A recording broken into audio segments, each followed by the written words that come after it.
Master your money, free your future. Welcome to Budget for Life. My name's Jeremy. I'm not a professional YouTuber. I'm a financial advisor, but this video is not financial advice. In this video, I want to hopefully help illustrate just one more way that GameStop right now is fundamentally undervalued. So, before I get into it, I just want to say thank you to those who have subscribed to the channel. We are on a march right now to 3776 scaling Mount Fuji together. So if you want to be a part of the Pokey Sub Club, would love for you to be a part of it. Also, thank you to those who have joined the channel as fans and friends. 100% of the earnings of this channel go to DRS Book GME shares, and I do appreciate the support. So most people would agree that a company is valued most commonly on some type of fair price to earnings multiple, right? Some multiple of earnings. And what that multiple is, there's a lot of different ways to justify it, but GameStop, the legacy business, is a specialty retailer. And I want to, in this video, kind of compare GameStop to Best Buy, which is another specialty retailer in the electronics space. The closest similar business to GameStop as far as another publicly traded company, and hopefully glean some things on GameStop's valuation and is it fair or is it undervalued? So, one thing to know about GameStop is that they are right now divesting from their France business, which is the remainder of their Europe business. They are divesting from, and they have already, in the past couple quarters, divested and sold their Canada business. So when you think about GameStop's long-term or even historical operating income, anything that involves France or Canada, if you want to fairly assess GameStop, should be written off. It's not a part of the long-term plan, right? They have already sold Canada. Canada's gone. So what Canada did is in no way reflective of the future production of GameStop, GameStop's future operating income, future earnings, etc. Similarly, Europe, while they still have some stores in France, those stores mean nothing to the long-term value of GameStop. No investor would look at a business that GameStop has already said we are getting rid of this business and say, I'm going to value GameStop based on that business that they have no interest in running and that they are going to close. So when you're thinking about GameStop's fair price to earnings multiple, the first thing you would want to do is net out any part of their operating earnings that are not fundamentally a part of their continued operation. So in GameStop's case, right now, their trailing 12-month operating income is $234 million. Now, if you were to look up their trailing 12-month purely on their 10Qs and 10Ks, you would see a 177 number. What's the difference? Netting out France and Canada. Take out the parts of the historical business that are not a part of the current and future business. And based on just the current footprint, just the US and Australia footprint, what have those done on a trailing 12-month operating income basis? Those have produced $234 million of earnings, net income or operating income from their US and Canada stores and trending up, right? Trending up every year for 5 years and running. Now, what does GameStop right now, trading at 22 and change, imply? That means that they are being given a 19.75 PE on their adjusted trailing 12-month operating income. Is that fair or is that low? Let's dive into it. And before we get into Best Buy's comp, I want to kind of distill what are some of the trends for GameStop's business right now. So, for example, their operating income has been growing every year for this will be year four, right? 22, 23, 24, and 25 is growing again. So 4 years and running of growing operating income, 4 years and running of growing net income, 4 years and running of improving gross margins, 4 years and running of declining SG&A, of cost cutting, right? So one trend as it relates to GameStop is better margins, better operating income, lower SG&A, higher net income. All four for 4 years and running. What else can we see? Sales per store is growing actually quite aggressively. What does that mean as far as a trend basis? It means that a higher percentage of customers are shopping online at GameStop than before. As they have been closing stores, they have actually been more efficient and more productive. And there has been a general shift towards online sales. Online sales is a growing portion of GameStop's total sales. Fundamentally, that is true. What is another trend that's important as it relates to GameStop? Collectibles.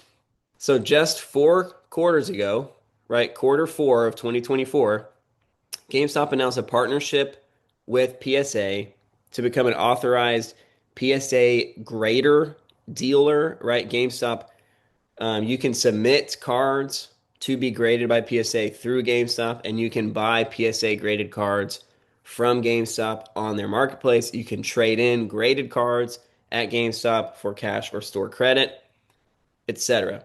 Collectibles is a fast growing industry and sector nationwide and maybe even globally. Target, for example, is another company that has spoken publicly after earnings saying, hey, collectibles is really moving the needle for us, and we are allocating a greater investment into the collectibles portion of our Target stores.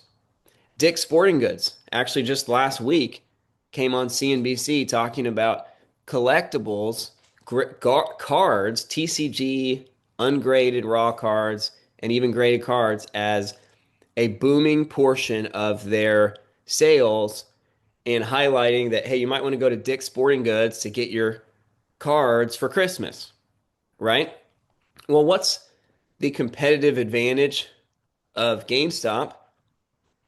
GameStop has a much smaller footprint than Dick's Sporting Goods or Best Buy or Target for that matter, right? They are a purer play in the collectibles trend than a huge big box retailer that has all types of stuff, and cards is just a tiny sliver of what you might go to Target for, right? When you think of Target, you might think of overpriced groceries. You might think of diapers and baby clothes, right? You might think of knickknacks to put on your shelf, right? You don't think Target, oh yeah, collectibles, right? Can you imagine how large a Target store is and how many shelves they have to fill, right? Collectibles can only do so much. They can't put cards wrapped all the way down seven of their, 75 aisles, right? So no matter how bullish of a trend the collectibles segment is, the larger that your store footprint is and the larger that your company is, the less you can optimize for that portion of your sales. The smaller your footprint is, the smaller your company is, the more of a needle mover a fast growing segment can have on the overall company, regardless of the relative positioning of GameStop versus a Dick's Sporting Goods or a Target. The point is, GameStop has a portion of their sales that is growing very quickly, right? And this partnership with PSA is exclusive to GameStop. None of those other retailers have this partnership, and that is meaningful because PSA has a borderline monopoly in the card grading space, and the grading of cards is fundamentally very important for the long term sustained value and collector interest within cards. The collectibles portion of GameStop sales is growing very quickly. Collectibles per store growing over 150% year over year. So again, very fast growing. And again, a lot of that happening online, right? More and more online sales, a very fast growing segment, a positioning of a company that is prepared to capitalize on that segment. For example, what most people would consider the most popular type of card to buy, the most popular TCG? It is Pokemon. GameStop is multitudes more associated with Pokemon than Dick's Sporting Goods. Right? If you want to get a football card, maybe you would think about Dick's Sporting Goods before you would think about GameStop. Maybe. If you wanted to get a One Piece or a Pokemon or a Magic the Gathering card, you would most certainly be more familiar with GameStop than you would Dick's Sporting Goods. So they have a higher overlap in the type of customer that's already a part of their business than competitors in the space. Those are a couple important trends, right? Now let's talk about Best Buy. Best Buy, operating income declining in 22 to 23 to 24 and on pace to decline again in 2025. So we just looked at GameStop's operating income. GameStop's operating income has been growing for now 4 years in a row. They're year over year and trailing 12-month operating income growing for 4 years in a row. Best Buy's shrinking for 4 years in a row. So which one's more attractive to own as a business, right? Growing operating income or shrinking operating income? You guessed it, growing operating income. Which one is more attractive to own as a business? A business that the products that it sells have fast growth underlying associated with them, right? The collectibles portion, right? Collectibles growing very fast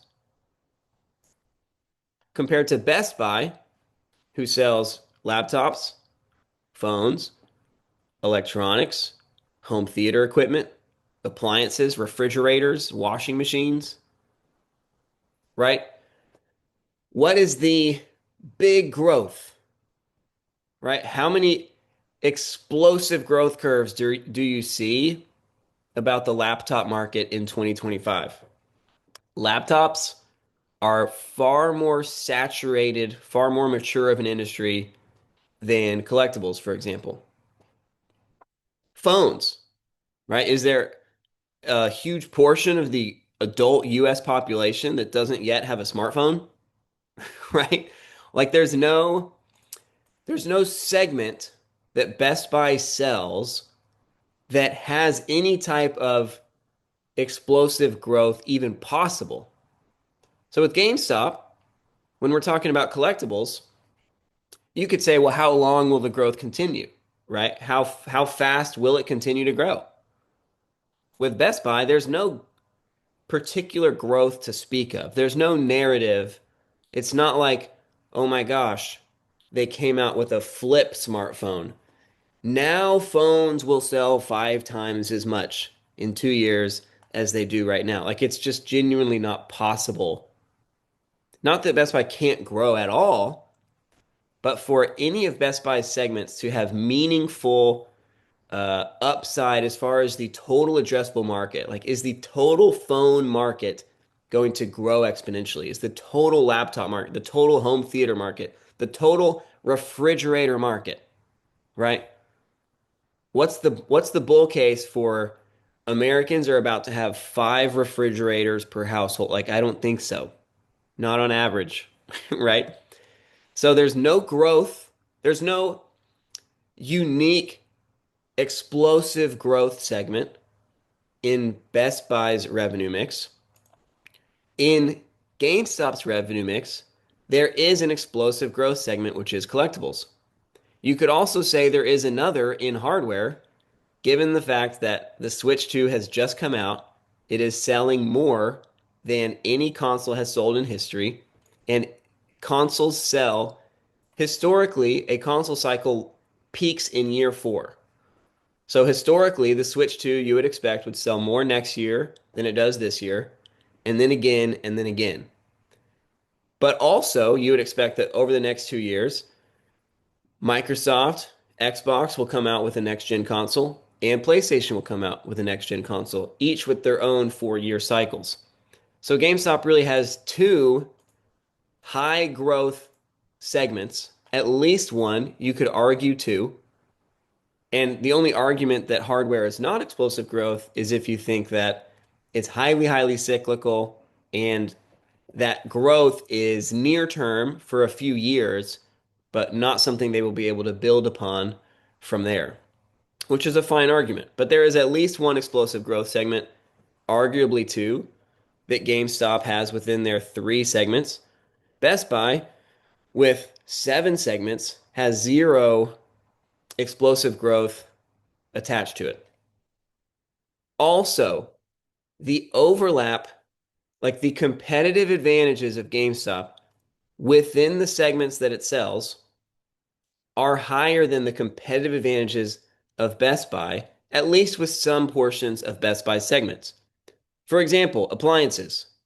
If I wanted to get a dryer or a refrigerator or a washer, you know where I wouldn't think to go? Best Buy.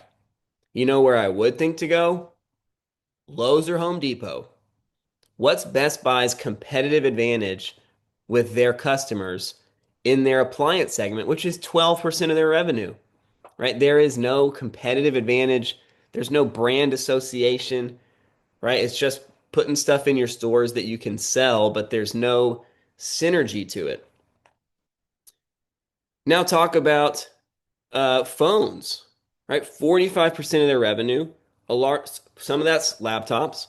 If you want to say that laptops and electronics and entertainment, even services, right, with their Geek Squad, you could say, okay, those portions of their revenue, there's a high overlap, high competitive advantage. Best Buy is the premier brand. If you want to get a TV, you go to Best Buy. You want to get a projector, go to Best Buy. Fine. What about mobile phones?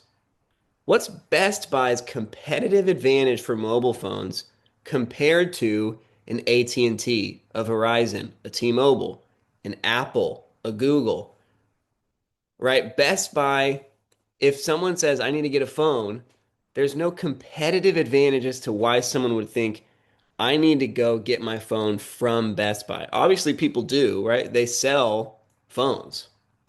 But I'm saying competitively, how sticky is their portion of the phone market share? How important is the Best Buy brand for mobile phones? Probably not as substantial as GameStop's is for video game consoles.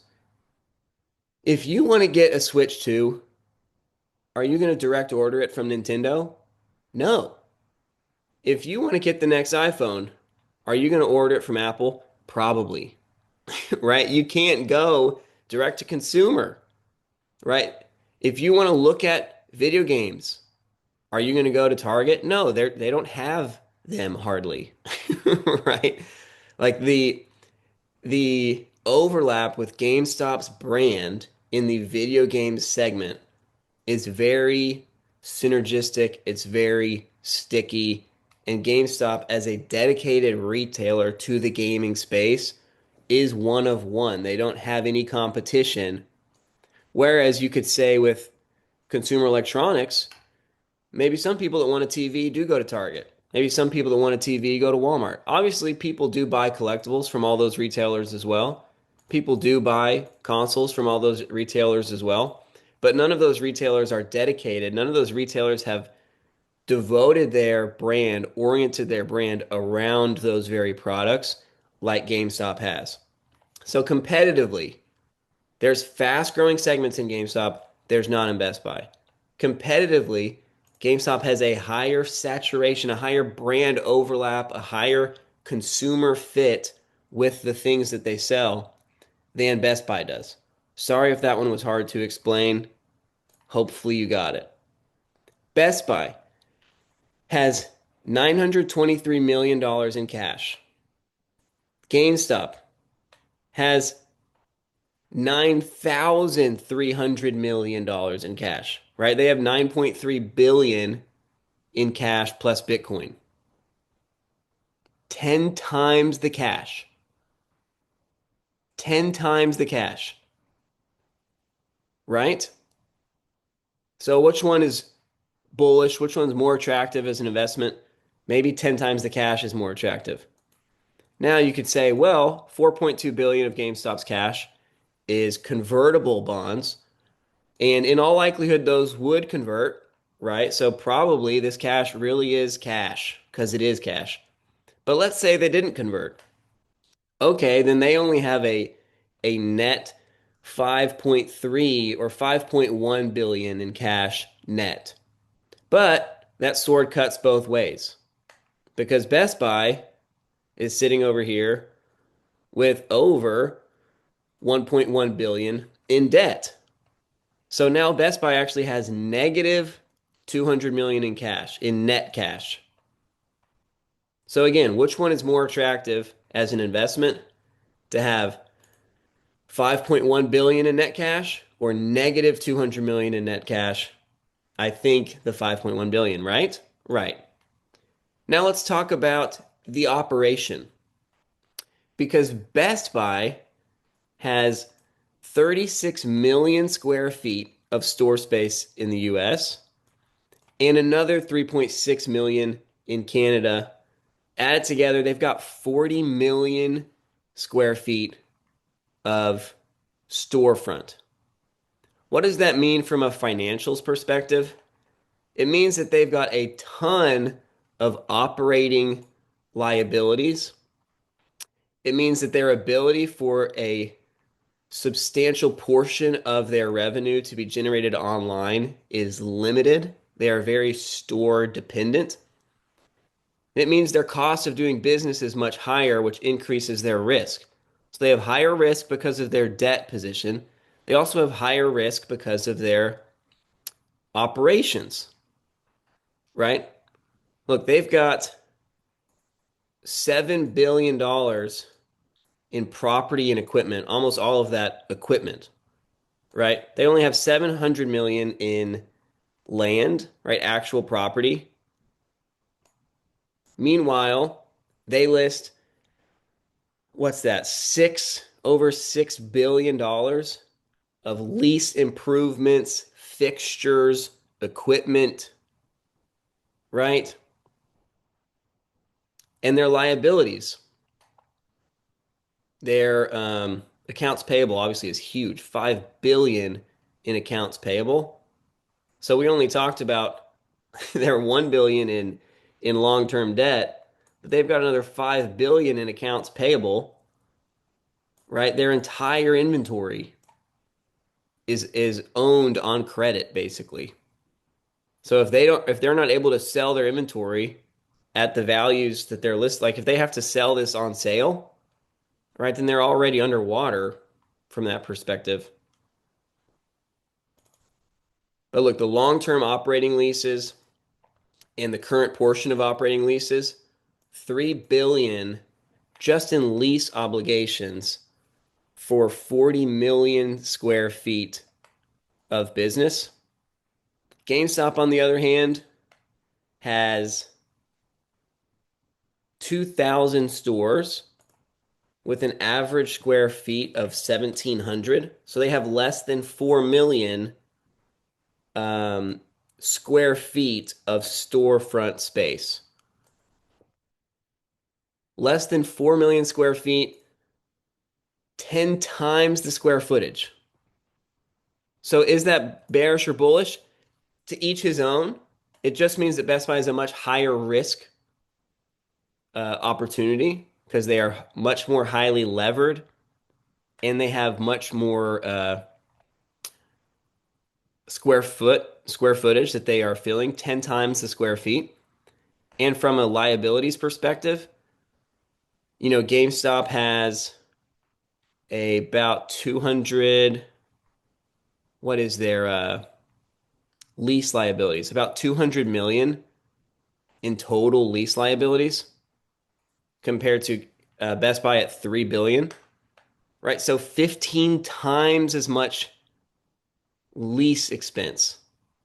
So the much higher risk, much higher cost of doing business. And is that higher risk for higher reward? Well, right now, what we see is declining net income, declining cash, declining operating income, declining sales, even declining sales, right? 4 years. Well, 3 years, and then we'll see what this year does. So, what's the more attractive business to you? Let me know. But let's see where they're trading. Bed Bath& and Beyond, right now, trading at a 24 PE. GameStop, trading at a 20. So you have to pay 20% more to own Best Buy. 20% more.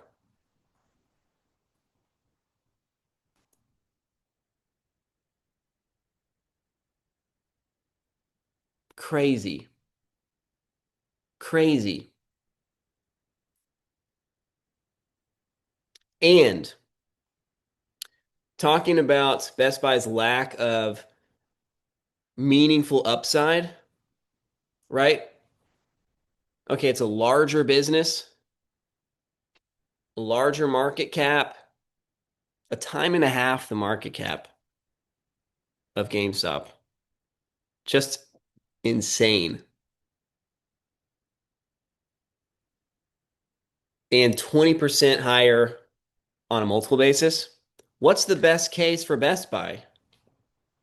Right, the best case is just that they can right the ship, right? This decline, which we know is like we know this decline is happening in 2025 as well. This was fiscal 24, 23, 22. 4 straight years of decline. What's the best case? Just that they can turn it around, right? Close some stores, try to get a little more efficient here or there, make a little bit more money. But there's no like, and then everyone will come back to Best Buy and no one will shop online anymore, right?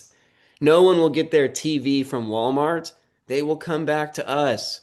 No one will get their phones from their phone plan dealers. They will get their phones at Best Buy, right? No one will buy collectibles from the 50 other retailers selling collectibles. They will buy them from Best Buy, right?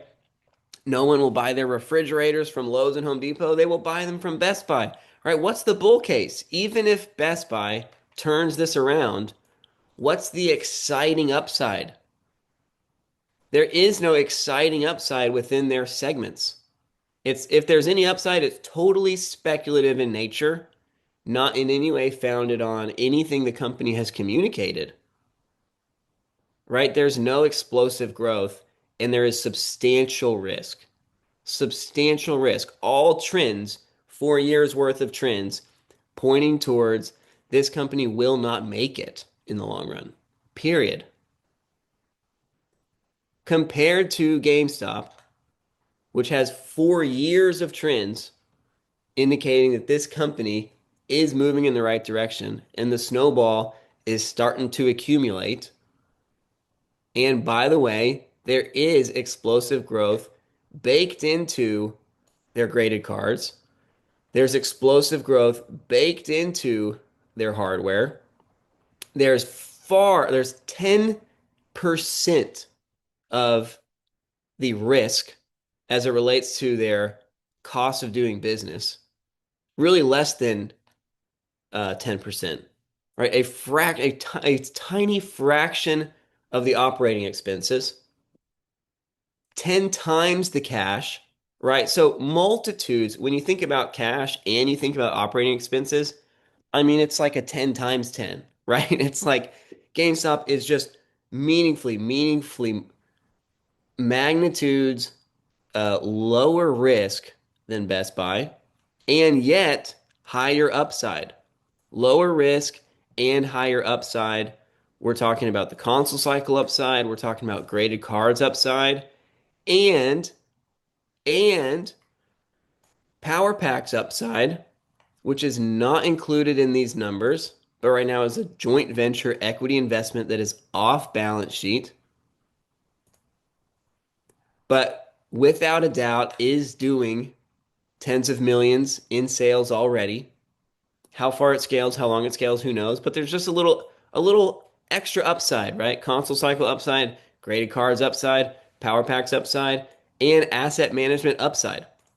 GameStop has been able to raise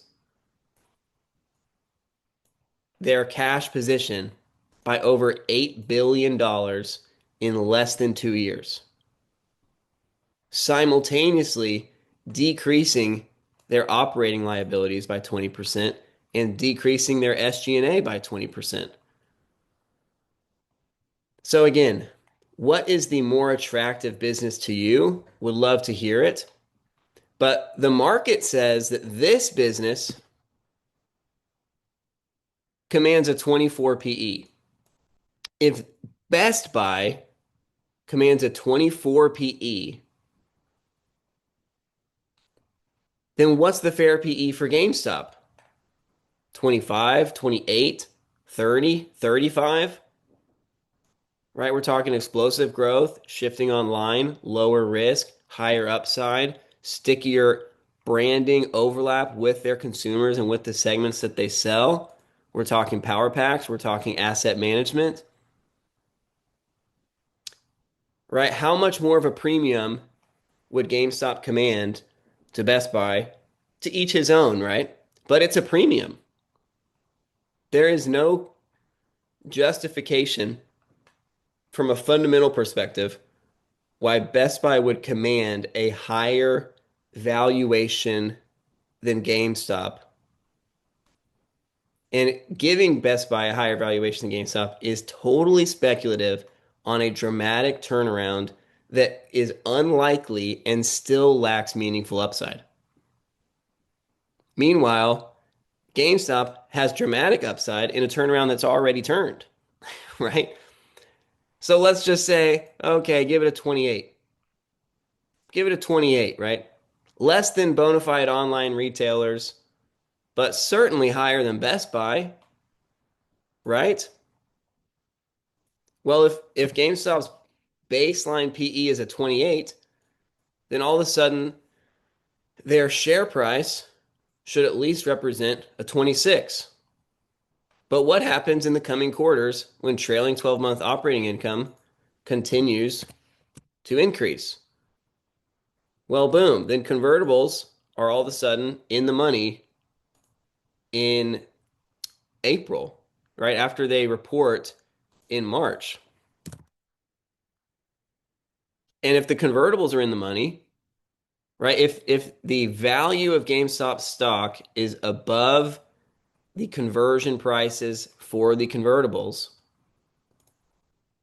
then what happens to that 4.2 billion of convertible debt? All of a sudden it is treated simply as dilution. And you can project that. So that's $4.2 billion dollars more in net cash in just 1 or 2 quarters, right? What happens after another quarter? Well, now you have 2 billion in warrants, 2 billion more in cash that gets dropped into GameStop's bank account for just another 11% dilution. What happens after another quarter? Well, now GameStop's eligible for the S&P 500, right? And they still have meaningful upside fundamentally just from their performance. If you learned anything in this video, would love to hear about it in the comments. Drop a like. Thank you again to those who have subscribed. If you have any other thoughts, if you have a fundamental case for why Best Buy deserves a 20% premium multiple than GameStop, I would love to hear it. I would love to hear it. But if you're like a normal human that thinks lower risk deserves a premium, that higher upside deserves a premium, that higher cash deserves a premium, that More explosive growth commands a premium. That historical trends of positive change compared to historical trends of negative change commands a premium, then you would give GameStop a premium to Best Buy. And by the way, what if Best Buy really doesn't make it?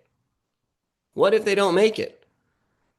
Well, all of a sudden, is GameStop now in a better position than any other retailer to take market share in the mobile phone space, in the laptop space? Right? GameStop probably isn't going to start selling TVs or refrigerators. But when you think about consumer electronics, right? Smartwatches, home theater, I mean, there's a lot of shelf space in GameStop still developed to Funko Pops. Okay. If Best Buy's decline continues, that becomes just one more bull case for GameStop's fundamental long-term outperformance. All right. Would love to hear y'all's thoughts. Thanks for being here. That's all I got for y'all today. I will see you in the next one.